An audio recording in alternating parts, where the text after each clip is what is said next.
It's been a while. It brings back some good memories. I was just joking. I was saying I did most of my time on the sideline, but it was fun. I learned a lot up here. It was a crazy transition in my life.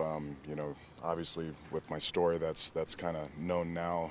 I was going through some stuff, and it was really nice. Edmonton, the Eskimos, the city, gave me a chance. And for the short time I was up here, I went through a lot of growing pains, and I think that's kind of where a bit of the catalyst of the grooming period for me, and just becoming a legitimate young man and growing up.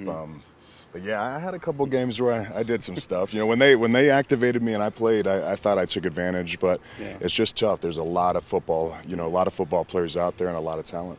You remember the most memorable game when you forced the fumble against Hamilton? Yeah, the funny thing is, I had a great game. I had I think a couple tackles for loss, and then I closed out the game. And it was just a hustle play, I forget the quarterback's name. Casey Printers. Yeah, there we go. He was pretty quick. So he was like bootlegging out, or he was just scrambling out to the left. And I just peeled it back and just took an angle. And luckily for me, he jumped for the first down, and I just same shoulder, same foot him, helicoptered him. But the funny thing is as I saw that happen, the ball, and I saw one of my guys get it, I started celebrating, and you see another guy just kind of get taken off of his feet and almost take my ankle out, and it would have just crushed my leg. So I got really lucky after that. So, but yeah, that was probably my best game for sure. There's not a lot of holdovers here. I think the best relationship you had is with Calvin McCarty. Oh, yeah. Absolutely, yeah. I was thinking about him today. We were all in the Edmonton house. We stayed at, it was like a condominium that turned into a hotel for us, and it was like a bit of a frat house almost, like a lot of camaraderie. We just always hung out. He was one of the guys I definitely hung out with, and I related to him because he had his wife and his young child up there, and my wife is over there just outside of all this right now. We had a young daughter at the time as well, so we just had that bond. We played video games together, and I know he's done well. I'm not sure. I haven't tracked him of late. Is he still here? He's still That's here. awesome, man. That is great. He was actually saying the first time he saw you in wrestling on TV, he was like, "Why did he wait so long?" That was just my journey. You just never know. I mean, I legitimately thought I was going to be a football player. Even to this day, I'm still stubborn, and I was pretty good, y'all. Like, for real, I was decent. But it just works out the way it does. Sometimes you have to have one door closed in order to see the next open. But that's what's really cool, and that's kind of just with my perspective and just everything that I'm doing and I've gone through. The relationships are something that you always take with you. No matter where I go or how long it's been, just to be able to kind of recall back and just think about those times. Dario Romero was another guy that I hung out. We would just chill and play Guitar Hero. Like, it was like a new thing. That's how old we are. But he was just a cool dude, and he was like, he played defense like I played defense. And like, I used to watch him because he was like the stud, the starter. You know what I mean? He was the man for us. But I just, in my head, I was like, me and D could have been a nasty combo. And the times that we were in, and even in practice, you know what I mean? He was he was a veteran starter, but he still busted his ass in practice. So it was really cool to, always to be able to bond with similar athletes to yourself.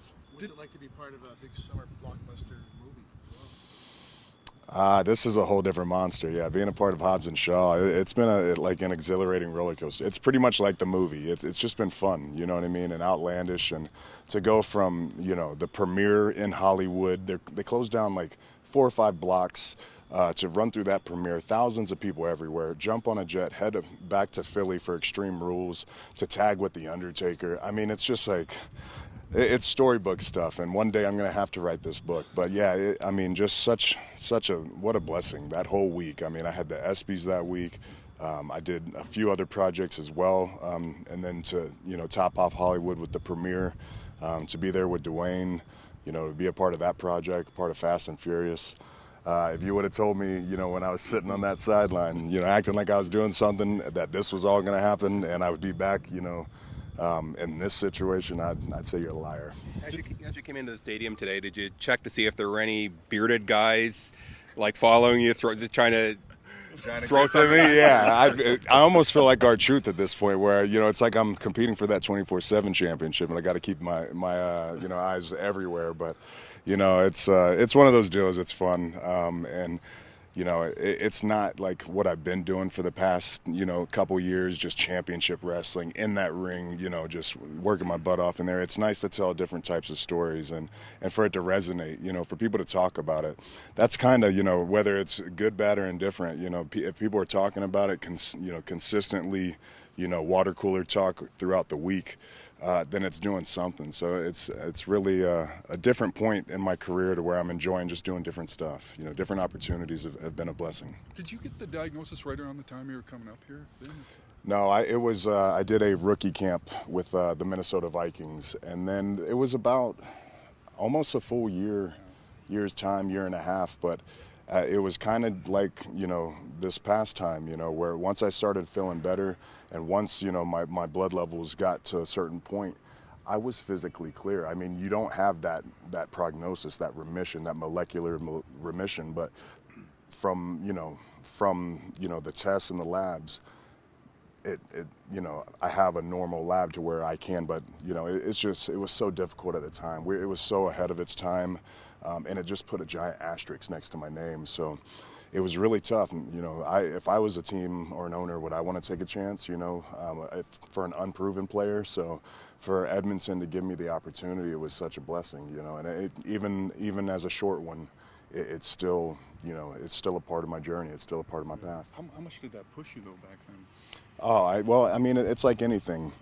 Anytime you want something and it's like, no, you can't have it.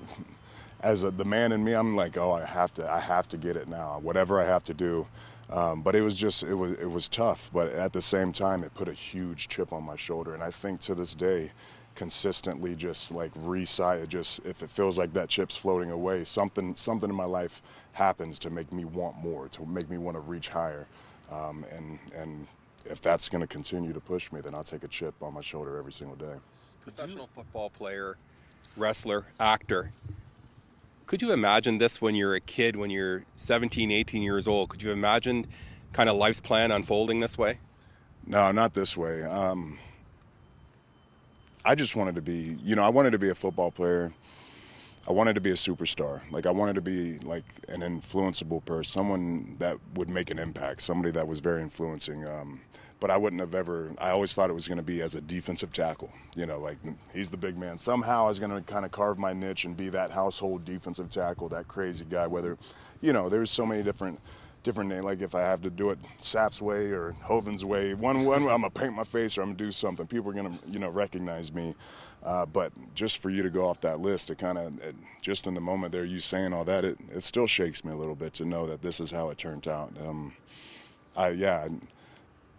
The days I was running, you know, doing drills on this field, you know, walking to the practice fields, hanging out in this locker room, working out in this facility, I would have never thought you'd say professional wrestler, actor. I used to actually, I forget his last name.